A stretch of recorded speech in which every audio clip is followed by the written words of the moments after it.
नौशहरो फेरोज। दरियाई सिंध में तुग़यानी के बाद दरबेलों के करीब ज़रई बंद टूट गया। 2 देहात और सैकड़ों एकड़ फसलें ज़ेर आब। मकीन नकल मकानी पर मजबूर।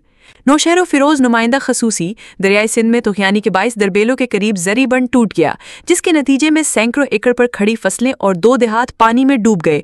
बेगू सियाल, हाशम सियाल, मुराद सुहाग, बडल गोपांग समेत कई देहात में पानी दाखिल हो गया है, जिससे ज़मीनी राब्ता मुनक़ते हो गया।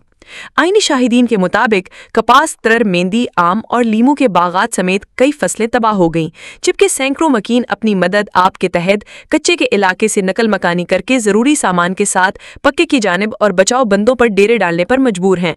मुकामी अफराद का कहना है कि आबपाशी महकमा, ज़िले इंतज़ामिया और मुंतखब नुमाइंदे गायब हैं। मज़ीद पानी आने से SM बचाव बंद तक पानी पहुँच चुका है, जिससे इलाके में खौफ और बेचैनी की सूरत हाल पैदा हो गई है। मज़ीद खबरों के लिए हमारे YouTube चैनल दूरबीन से देखो को लाइक और सब्सक्राइब करें।